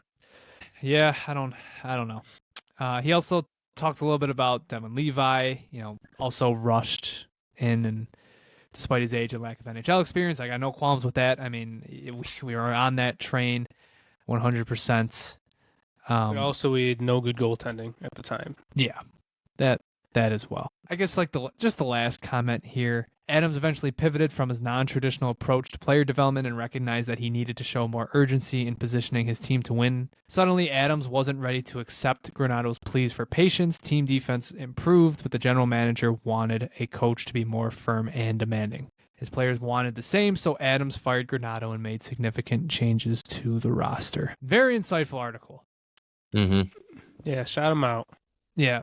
Shout out Lance Lysowski. Great work Well on done, that Lance. one. Just a very unexpected insight into like what was going on. But also like not surprising, like the Zach Benson stuff, like that's not surprising. I would be mad too. And yeah, to hear that the players that they were upset by Kevyn Adams' press conference, like yeah, that also makes sense. A lot of disconnect here. It sort of seems like on a few levels. It's great all that going into a make or break off season, another make or break off season. Yeah. But this one could have ramifications of star players wanting out. But we'll see. You never know. You never know. What's the worst that could happen? So that's kind of what we got going into the summer. I know a lot of catching up to do.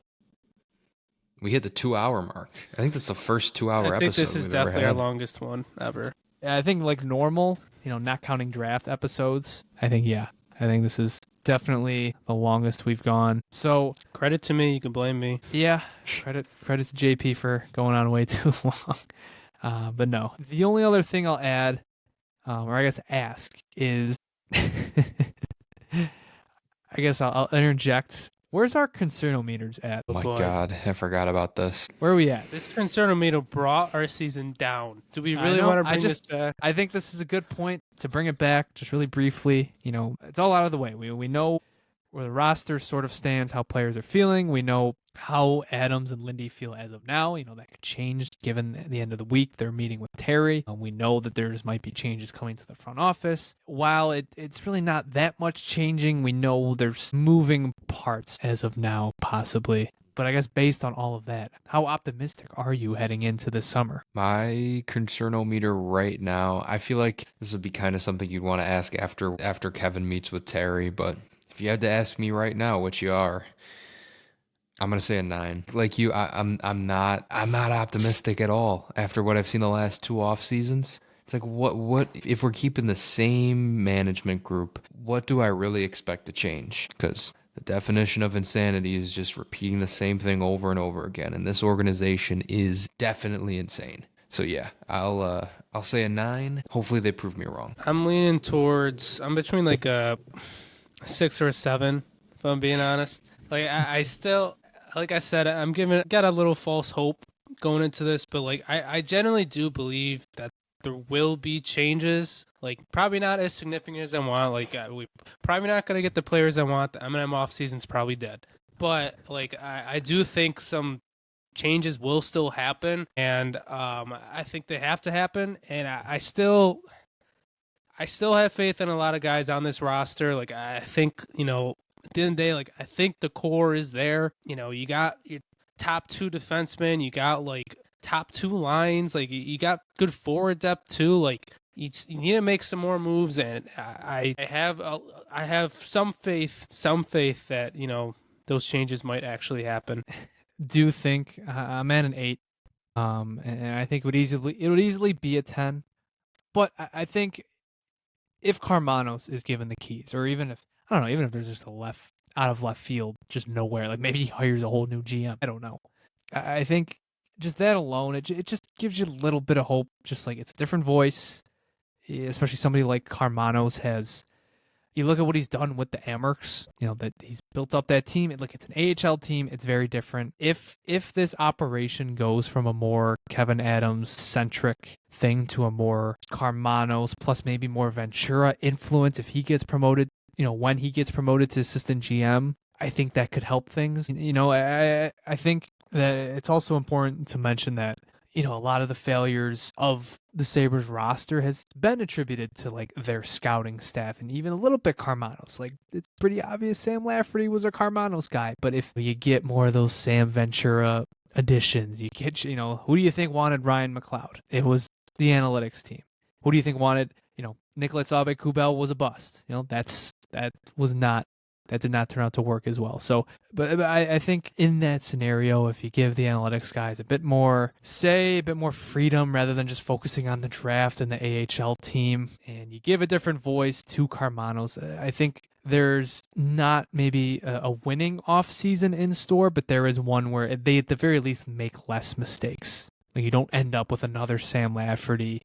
You don't miss on all of Lafferty and Aube-Kubel and bringing back Yoki Haru, stuff like that. So I guess that's where like any hope I have sort of lies. But like this could all be ruined because Adams there's still a very, very good chance Adams is still GM come next week. Like it's still within the cards. It's probably more likely than not. I think it's like 50-50. I think it can go either way. It's whatever mood Terry's in. Can I also say, Whatever he's like, feeling that day. this division is like it's ready for another team to step in. Like Leafs, Lightning, Panthers, like they're still top three, but it's like I know the Canadiens and Senators made the playoffs, but like they're not They that look- much better than They us. look like shit. Yeah, they're not that much Ottawa better than doesn't us. Ottawa doesn't look terrible. Obviously, being down 2-0 in the series isn't great. I mean, like Montreal just clearly looks overmatched. Like Bruins, obviously not better than us right now. Red Wings, I don't think are better than us, and I don't think we're that far behind, if not at all, from the Canadiens and Senators. Not too far behind. Like I don't think it would take that much of an off season to overtake those two. Well, technically three teams that are in front of us because the Red Wings finished us too. I'm with you there. All right. Before we shut things down here, there's an Amerks playoff run on the horizon, which A, should be a lot of fun. They did and B, they got a lot of reinforcements. Tyson Kozak, Isaac Roseanne was sent down, as was the big one. Yeah, but wasn't there like 4 transactions? I'm trying to vaguely remember. But yeah, Osland obviously who was on the team at the end of the season. Then it's Roseanne. Kozak, obviously, we're going to go back to Rochester. And then the big one, Yuri Kulik. So, good for Rochester. They're loading up for a deep playoff run. I'm not a fan of having Kulik play in the playoffs. I'm really not. I'm kind of mixed. I get it. But at the same time, like, he played an entire season with the Sabres. Like, he's an NHL player. But he also is whatever. Now at the point where, like, because basically, I don't want him to get hurt. All right? And if he gets hurt, your entire center spine just kind of falls apart. I mean, yeah, you can throw just Tage Thompson back in that spot, but Yuri Kulik's a top 6 forward on your team next season, and I also don't he doesn't have really anything to prove here. I think it's just more of a reward for Rochester, which good for them. It's awesome. Like I said, it'll still be fun to watch. Like when the puck drops, yeah, I'm going to be watching and having fun seeing Kulik join an already loaded Amerks team that was winning games without Osland, Rosen, and Kozak, and all 4 of those guys. Like this could be like they have a shot at the Calder Cup. Yeah, they're primed. I'm excited to keep up. I'm excited to go. We've been saying legitimately all season that we got to go to a game, and we didn't. But if they at least make it past the first round, I think our schedules open up and we might be able to catch a game or two. Agreed. Yeah. Who do you guys have for the Stanley Cup? I've barely watched any to start. It's just I just have no desire, which is weird. Yeah, me too. But I don't know, man. I got a weird feeling about the Kings. I think they might be due. They might be due for a run here. I got this weird. My team was Tampa. Like that was my team coming out of the East, but I don't know. Game 1 kind of scared me. They got their teeth kicked in by the Panthers. Because now it's like Matt Tkachuk might be healthy, or not. Into might be healthy. Like he looks healthy. Didn't he score twice? I mean, Yeah. Might be the Panthers again. But then at the same time, like the Leafs kind of are figuring it out. Like they're winning in different ways. Their best players are their best players. I don't know. Then out of the West, I mean, Colorado just looks like a wagon. I was gonna say I had Colorado and Tampa, and I think I actually had Tampa. I mean, out of the West, it's tough because my Stanley Cup dark horse, they're not exactly in the playoffs, so I had to change my team to the Avalanche. I don't know. Should be interesting to see. Just kind of hoping these playoffs go by quick. Me too. All right.